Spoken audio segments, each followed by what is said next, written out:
नमस्कार, स्वागत है आपका संसद टीवी पर। मैं हूं मनोज वर्मा और आप देख रहे हैं हमारा खास कार्यक्रम आपके सांसद। इस बार हम बात करेंगे उत्तर प्रदेश के अमरोहा संसदीय क्षेत्र से भाजपा सांसद कंवर सिंह तंवर जी से।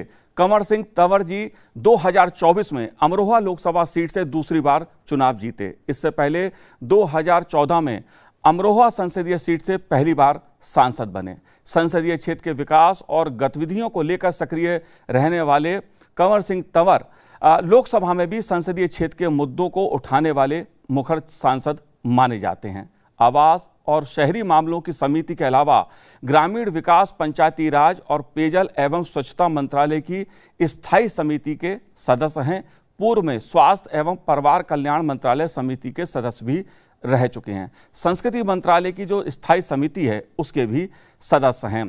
तंवर जी, आपका स्वागत है संसद टीवी पर। और मैं शुरुआत आपसे ये करना चाहूँगा कि आप सामाजिक और राजनीतिक रूप से खासे सक्रिय रहे, लेकिन आपका क्षेत्र जो रहा वो दिल्ली रहा, जितना मैं जानता हूँ आपके बारे में।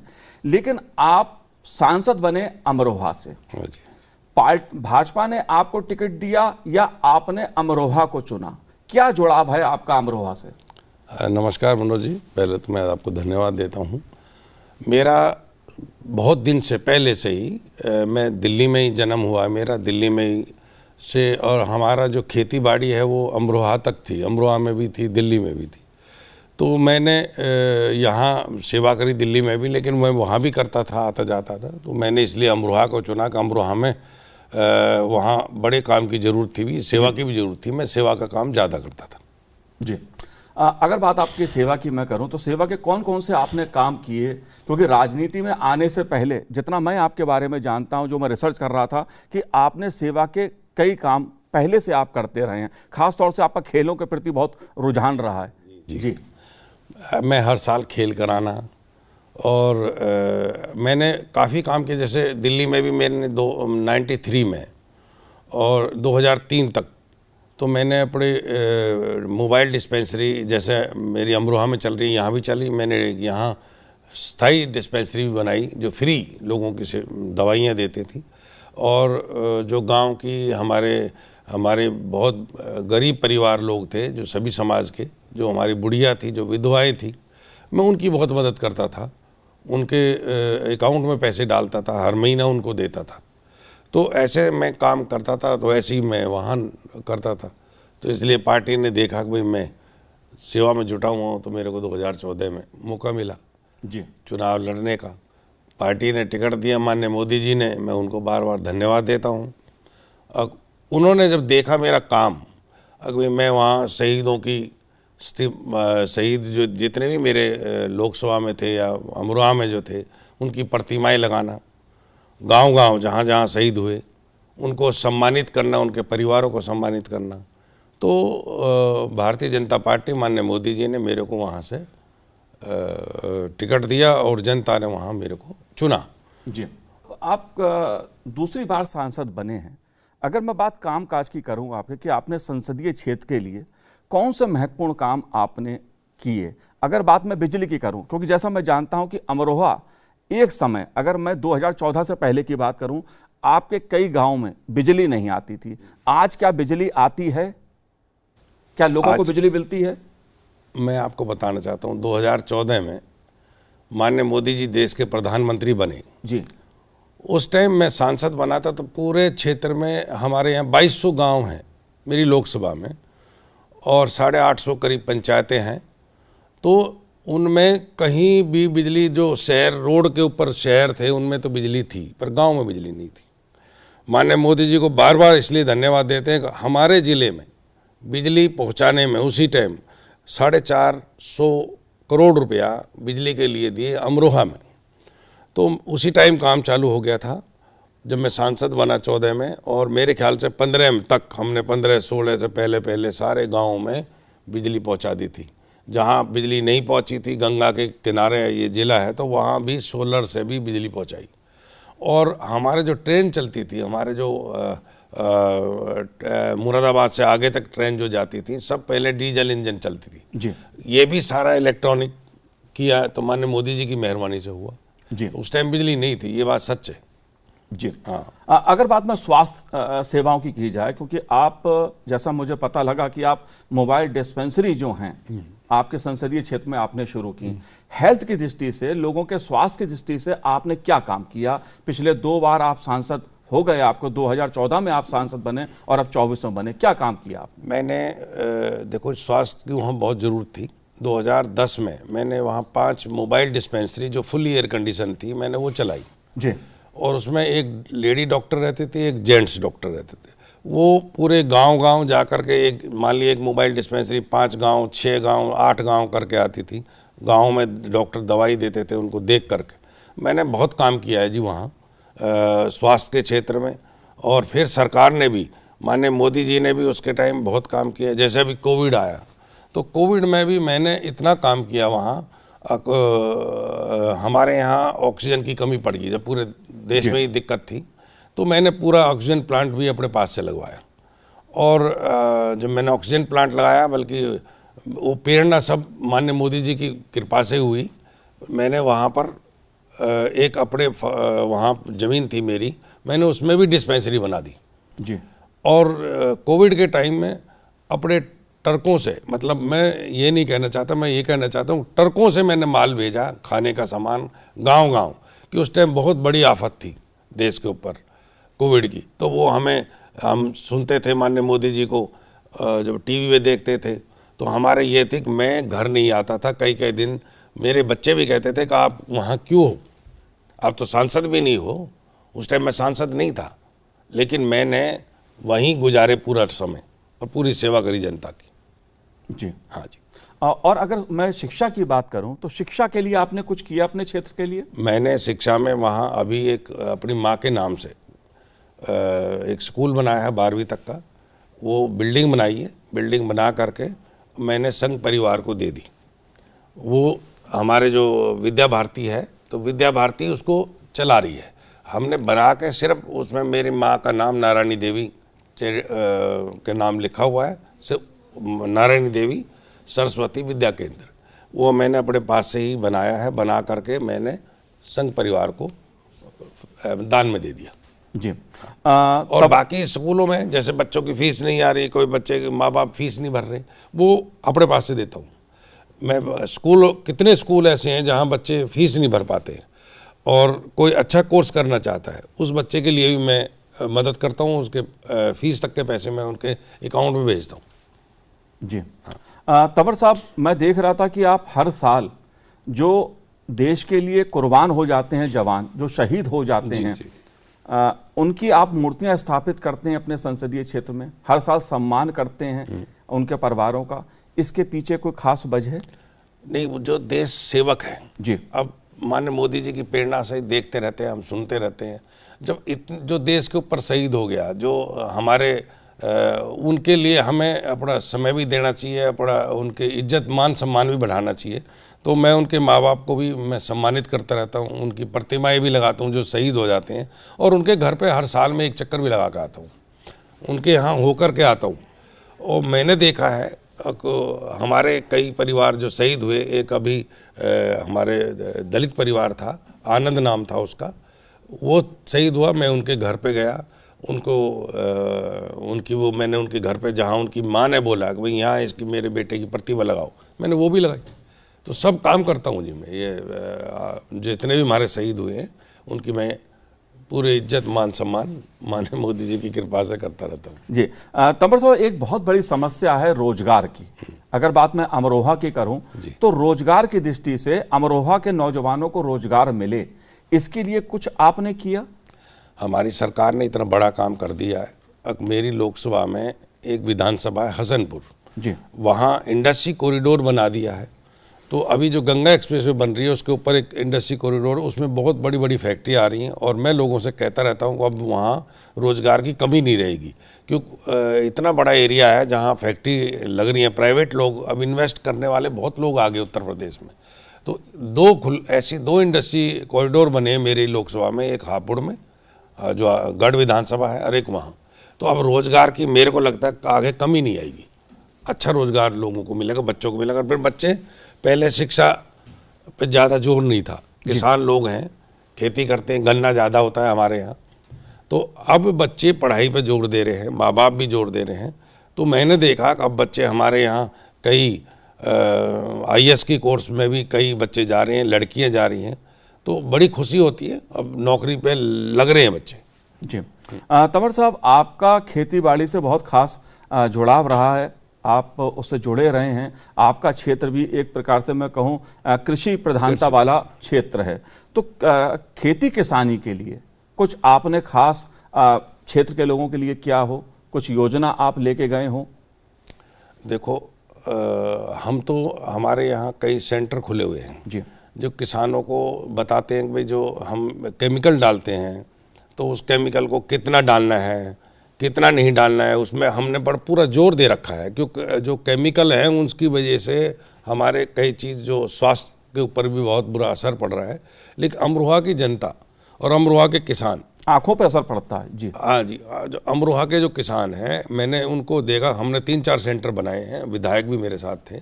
तो आजकल हमने पूरे ताकत के साथ किसानों को यही समझा रहे हैं भाई खाद ऐसा डालना है। वो लोग समझाते हैं, जो हमारे सरकारी लोग हैं, कुछ अपने लोग लगाए हैं, किसानों के घर जाते हैं और वहाँ भी बताते हैं, सेंटर पे भी बताते हैं। तो हमारे यहाँ पैदावार अच्छी होती है, गन्ना बहुत होता है, और अब गन्ने में जितनी पहले दवाई डालते थे वो भी कम हो गई। जी हाँ, गढ़गंगा की मैं बात जरूर करूंगा, क्योंकि आप हर साल ऐसा मैंने देखा है कि हेलीकॉप्टर से आप पुष्प वर्षा करते हैं। जी। क्यों, क्या इसके पीछे आपका उद्देश्य है?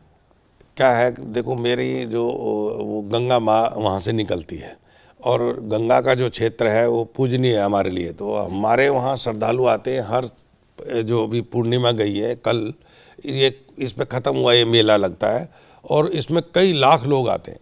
उसमें माननीय मुख्यमंत्री भी आए थे, अभी हर साल आते। तो मैं हर साल जब से मैं वहाँ जाता हूँ तो मैं उन भक्तों की, जो हमारे सब लोग आते हैं वहाँ, साधु संत भी बहुत आते हैं, किसान लोग तो डेरा डाल लेते हैं, डेरा डाल कर वहीं रहते हैं। तो 20 लाख 25 लाख लोग आते हैं हर साल। तो मैं उनका सबका स्वागत करता हूँ, सबके ऊपर वहाँ फूल वर्षा करता हूँ, और उनका सबको मान सम्मान करते हैं। खुद हम वहाँ, हमने दफ्तर भी बना रखे हैं अपने, टेंट डाल के, उनकी सेवा में लगे रहते हैं श्रद्धालुओं की। जी हाँ। अगले सवाल की ओर मैं बढ़ूं तो बीच में एक सवाल आपने कहा था, ऑक्सीजन प्लांट आपने वहां लगवाया, उसके बारे में कुछ मुझे और बताएंगे विस्तार से? देखो ऑक्सीजन क्या था, जब लोग हमारे यहाँ डेथ हो रही थी कोविड में, तो ऑक्सीजन प्लांट की वहाँ ऑक्सीजन जहाँ से लेके आते थे वो ऑक्सीजन नहीं आ रहा था। तो मेरे वहाँ DM ने मेरे को बोला, हमने सरकार को प्रपोजल बना के दे दिया, लेकिन इतनी जल्दी वहाँ से नहीं आएगा, पैसा नहीं आएगा, आप कैसे भी करो। अच्छा, एक मुझे और जानकारी मिली आपकी, हर साल जो गरीब कन्याएं होती हैं उनका आप विवाह कराते हैं। 151 लड़कियों की हर साल आप शादी कराते हैं, उनको आप घर का सामान भी देते हैं। तो कितनी आपने बच्चियों की अब तक ऐसी बेटियों की शादी करवाई है, और उसके पीछे आपका क्या उद्देश्य है? मैं 2010 से मैं करा रहा हूँ जी शादियाँ। पहले 101 लड़कियों की शादी हुई, फिर उसके बढ़ा के हमने 151 लड़कियों की शादी कर रहे हैं। गांव-गांव के वो अपने आप लड़का लड़की का वो माँ बाप उनके वो तय कर लेते हैं शादी को, तय करके उसके बाद में हमारे यहाँ रजिस्ट्रेशन होता है, और हर साल उनको पूरे मान सम्मान, मतलब बहुत अच्छी तरह हम उनकी शादी करते हैं। बच्चियों की, गरीब लोग हैं, किसान लोग हैं, और उनको ऐसा करके करते हैं जैसे मैं अपनी बेटी की शादी कर रहा हूँ। तो आज तक मेरे को लगता है हमने हज़ारों लड़कियों की शादी ऐसे हमने कर चुके हैं वहाँ, जो हर साल 151 लड़कियों की होती है। जी तंवर साहब, मैं एक आपके प्रोफाइल में देख रहा था कि आपने अमरोहा में ही जो काम किए हैं सिर्फ अमरोहा में नहीं किए हैं। अगर बात मैं स्कूल कॉलेज की करूं तो अमरोहा से बाहर दूसरे प्रदेशों में भी आपने काम करा दिए। बिल्कुल। ग्वालियर में आपने शायद स्कूल खोला है, और दिल्ली में भी है। वो क्या योजना है आपकी? नहीं, मेरा मकसद एक है जी, समाज सेवा करना। जैसे बचपन से जो आदमी सीखता है माँ बाप से, भाई हमने सेवा करनी है। मैं किसी काम के लिए गया ग्वालियर, तो वहाँ देखा पहाड़ के अंदर वहाँ गांव थे, तो मैंने कही, वो कह रहे जी हमारे यहाँ स्कूल नहीं है, तो मैंने वहाँ एक स्कूल बनवाया, और ग्वालियर घाटी गांव में, और उस गांव में मैंने वहाँ पर एक उनको एम्बुलेंस दी, एक वहाँ पर बच्चों के लिए बस दी, और आसपास के बच्चे, मैं कई बार गया हूँ वहाँ, तो अब बच्चे पढ़ने लगे वहाँ, नहीं तो बहुत दूर जाना पड़ता था। ऐसे ही मतलब मैंने कई जगह काम किया है, जो ज़रूरी नहीं है कि मेरा ही लोकसभा हो। बिजनौर है, वहाँ भी मैंने प्रतिभाएं लगाई शहीदों की। संभल है, वहाँ भी मैंने किया है। तो मैं सब जगह करता रहता हूँ, जहाँ मेरे को पता लग जाती है मैं करता हूँ। बात अगर मैं लोकसभा की करूं तो लोकसभा में भी आपने अपने संसदीय क्षेत्र के लिए कौन कौन से ऐसे मुद्दे उठाए जिनका सरोकार जनता से है, आपके क्षेत्र से है? कई ट्रेनों का मुद्दा है मेरे यहाँ, ट्रेनें मैंने रुकवाई हैं कई, और कई ट्रेनें के लिए हमने बोला है। एक मेमू गाड़ी चलती है, उसको मैंने चलवाया। एक हमारे उनके ऊपर फ्लाईओवर थे कहीं 2-3, वो मैंने मुद्दे उठाए, वो बनाए। और हमारी सरकार ने अभी जी मैं पिछले महीने गढ़ विधानसभा में एक बहुत बड़ा वो था, 50-60 गांव थे जिनमें एक पतला सा सड़क जाती थी। तो वो सब लोग गांव के कहते थे भाई यहाँ में हमारा ट्रैक्टर नहीं चलते हैं, वो नहीं जाते। तो मैंने एक रिक्वेस्ट करी और केंद्र सरकार से मैंने वो पास करवाया है। माननीय नितिन गडकरी जी ने 963 करोड़ रुपया की लागत से वो उन्होंने पास किया है। तो वो भी काम मैंने अभी कराया, और ट्रेन तो आज कई रुकवा दी मैंने अमरोहा। जी नमो भारत ट्रेन के लिए आपने लोकसभा में मुद्दा उठाया, इस मुद्दे को आपने उठाया। साथ ही कई आपने अपने समाज से जुड़ी भी एक महत्वपूर्ण बात लोकसभा में रखी, वो क्या बात थी? देखो, ट्रेन की तो मैंने आपको बताया। हम चाहते हैं अब क्योंकि एक विधानसभा हमारी गढ़ जो विधानसभा है वहाँ आज नज़दीक तक आ रही है ट्रेन, तो वहाँ के भी मैंने एक मुद्दा था ट्रेन का, वो भी उठाया। और रही जो मेरे एक सामाजिक मुद्दा था जी, तो वो एक हमारे लोग जो है, मैं जैसे गुजर जाति से हूँ जी, तो गुज्जर वर्ड एक ही है, गुज्जर और गुजर, एक अक्षर जो है उसमें वो जोड़ते, एक में नहीं जोड़ते। तो वो मुद्दा है, इसलिए उठाया कि उस पर ऑब्जेक्शन था कई जगह स्कूलों में। तो मैंने ये पार्लियामेंट में उठाया कि भाई गुज्जर और गुजर ये दोनों वर्ड एक ही है, दोनों जाति एक ही है, लिखने में फ़र्क है जी, गुज्जर और एक गुजर, तो ये दोनों एक है, ओबीसी में है। तो मैंने इनको ये बोला कि भाई ये दोनों जाति नाम अलग अलग जो है पर गुजर है, ये सामाजिक गुजर है। तो ये मैंने मुद्दा उठाया था एक। जी ऐसी योजना केंद्र सरकार ने तमाम योजना शुरू की हैं, बात चाहे जनधन योजना की जाए या बात मुद्रा लोन की जाए, ताकि लोग आत्मनिर्भर बने। इस दृष्टि से जो सरकार की योजना है, प्रधानमंत्री जी की ऐसी कई योजनाएं हैं, उनके बारे में आपका क्या कहना है? इतनी अच्छी योजनाएं माननीय मोदी जी ने चलाई हैं जब से 2014 से लेकर के आज मैं देख रहा हूँ, आज जहाँ प्रदेश और पूरा देश बहुत कुछ आगे हो गया। जब मैं जाता था अपने वहाँ खेती देखने जाते थे हम दिल्ली से, तो जब रोड नहीं थे 8-8 घंटा 6-6 घंटे में हम अमरोहा पहुँचते थे, आज हम 2-2.5 घंटे में अमरोहा पहुँच जाते हैं। तो इतना विकास जो माननीय मोदी जी ने किया है पूरे देश में तो किया है, लेकिन मेरे क्षेत्र में बहुत अच्छा किया है। मैं खुद इतने अच्छे रोड बन गए, आज किसान इतने खुश हैं, जनता पूरी खुश है। हॉस्पिटल नहीं था, जो हॉस्पिटल एक से एक बढ़िया बना दिए वहाँ। कॉलेज अब आए हैं हमारे यहाँ, एक से एक बढ़िया कॉलेज जो हमारे सरकारी कॉलेज बना है, तो लड़कियों के लिए एक बनाया है। और ऐसे बहुत काम हैं जी जो सरकार ने अच्छे काम किए हैं, जिससे आज माननीय मोदी जी ने की मेहरबानी से ही सब ये काम हो रहे हैं। करण सिंह तंवर साहब, अगर मैं बात भविष्य की करूं तो आपके क्या आपका आगे का प्लान है, जो विजन है अमरोहा संसदीय क्षेत्र के विकास के लिए, आप आगे और क्या करने वाले हैं? कौन सी ऐसी समस्या अमरोहा की है जिसका समाधान अभी नहीं हो पाया है, लेकिन आप आने वाले समय में उसको कराने की दिशा में काम करेंगे? मैं काम कर रहा हूँ कि हमारे यहाँ कम से कम 20 एक गाँव हैं जो गंगा में पानी आता है जब बरसातों में, तो वो डूब जाते हैं गाँव। तो उसके पूरे ताकत से मैं एक काम उसमें लगा हुआ हूँ। दूसरा, हमारे यहाँ पर अमरोहा में एक अमरोहा शहर, उसमें पानी में डूब जाता है, एक नदी थी वो नदी, उस नदी का बड़ा काम है वो मैं उसमें लगा हुआ हूँ। और वैसे तो आज के दिन माननीय मोदी जी ने काम कोई छोड़े ले, पर काम की कमी तो कह रहे रहती ही है, काम जितना मर्जी करा लो। लेकिन आज रोड, पानी, बिजली, घर घर तक पानी पहुँच गया, घर घर तक मतलब पानी टूटी लगी हर गांव में।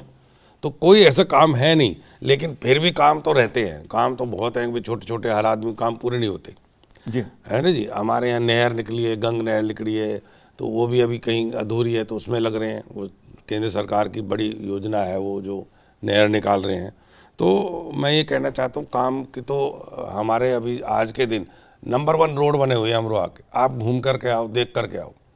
और जो केंद्र सरकार ने जो पैसा, क्योंकि मैंने पिछली बार भी नितिन गडकरी से जो अमरोहा का चारों तरफ एक फिरनी रोड बोलते हैं जी, तो उस टाइम भी मैंने 94 मतलब 94 करोड़ रुपए का उन्होंने वो रोड बनाया। आज इतने गांव खुश हैं उससे, बनाया भी बहुत अच्छा है, क्योंकि केंद्र ने बनाया तो बहुत अच्छा बना। तो मैं तो कहूँगा कि आज का वैसे वहाँ बिजली हमारे यहाँ पूरी आती है, ऐसा कोई काम है नहीं जो किसानों का काम है रोड का, तो रोड आज बढ़िया बन रहे हैं, बिजली उन्हें पूरी मिल रही है। तो जो काम कमी है, जैसे मैं बता रहा हूँ 20-25 गांव डूब जाते हैं, उनके हम बंद बनवा रहे हैं। एक बंद जो बनेगा उसके पीछे लगे हुए हैं। 1-2 ट्रेन है जो डायरेक्ट चली जाती है, उनको भी हम रुकवाने की कोशिश कर रहे हैं, वो भी हो जाएगा। जी, तंवर साहब, मैं फिर से इंडस्ट्री के मुद्दे पे आऊँगा, उद्योग के मुद्दे पर जी। क्योंकि अक्सर खास तौर से अगर मैं उत्तर प्रदेश की बात करूं या आपके अमरोहा संसदीय सीट की बात करूं, तो इंडस्ट्री पे आपका जोर पहले भी रहा है। जब आप राजनीति में नहीं थे तब भी आपने कोशिश की कि उद्योगों के जरिए लोगों को रोजगार मिले, एक बड़ा मुद्दा ये रहा है। इस मुद्दे पे आपका कहना है, किस तरह से आप इंडस्ट्री के जरिए अपने क्षेत्र में एक विकास लाने की योजना पे काम कर रहे हैं? कोई योजना है आपके पास? बिल्कुल जी, जो मेरे यहाँ इंडस्ट्री कॉरिडोर बने हैं उसमें जो अभी फैक्ट्री लगने जा रही है जी, तो उसमें क्या है, कई बड़े बड़े उद्योगपति हैं जो हमें भी जानते हैं, तो उन्होंने भी कोशिश करी है कि जो ज़मीन ले रहे हैं वहाँ फैक्ट्री लगा रहे हैं। तो मेरे क्षेत्र के बच्चे हैं, मैं तो ज़्यादातर उनसे सबसे कहता हूँ भाई तुम पढ़ो लिखो, 2-3 साल के अंदर यहाँ बहुत अच्छा रोज़गार होने वाला है हमारी लोकसभा में, और इतने बच्चे वहाँ नौकरी पे लग जाएंगे, कभी सोचा नहीं होगा किसी ने, क्योंकि घर के पास है, बाहर नहीं जाना पड़ेगा उनको, दूसरे ज़िले में नहीं जाना पड़ेगा, दूसरे राज्य में नहीं जाना पड़ेगा। तो यहाँ काम मेरे यहाँ तो बहुत अच्छा होने वाला है, इतना अच्छा होने वाला है कि 2 इंडस्ट्री कॉरिडोर बने हैं। तो बच्चों मतलब नौकरी में कमी आएगी नहीं। कितना नज़दीक जो काम मिलता है, अभी बॉम्बे जा रहे हैं, महाराष्ट्र जाएंगे, तो उनको नौकरी यहाँ मिल जाएगी, वो क्यों जाएंगे उधर।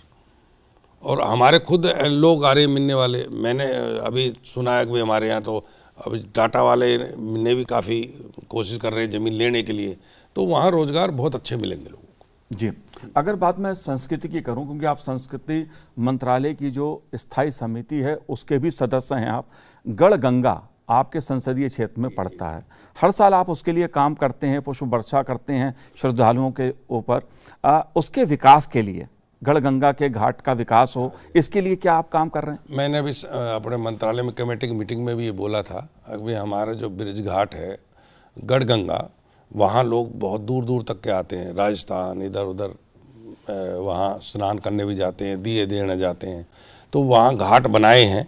लेकिन मैंने बोला है और एक मैंने मुख्यमंत्री को भी एक एप्लीकेशन दी है, अब वहाँ सौंदर्यीकरण के लिए एक बहुत अच्छा उसको बनाने के लिए तिगरी घाट और तिगरी में घाट बनाने के लिए और ब्रिज घाट पे, और मैं वहाँ इसी काम में ज़्यादा लगा हूँ। सच्ची बात पूछो तो वहाँ के सौंदर्यीकरण में, वहाँ लोग इतने लोग जाते हैं, और ब्रिज घाट पे अभी बाईपास एक और रोड बनाने वाले हैं, मैं उसके लिए भी बोला है कि भाई ये रोड पे भीड़ हो जाती है ब्रिज घाट वाले, तो बाईपास एक और बना रहे गंगा में पुल, तो वो बहुत सुंदर एरिया बनेगा हमारे यहाँ, और दिल्ली के नज़दीक है, तो लोग स्नान करने गंगा जी में जाते हैं तो उनको नज़दीक ये पड़ता है, तो मैं खुद ही लगाऊंगा। कंवर सिंह तंवर साहब, आपने हमसे बात की, विभिन्न मुद्दों पर चर्चा की, अपने संसदीय क्षेत्र अमरोहा के बारे में बात की, हमसे बात करने के लिए बहुत बहुत शुक्रिया, बहुत बहुत धन्यवाद आपका। तो आज इस कार्यक्रम में इतना ही, मुझे दीजिए आज्ञा, नमस्कार।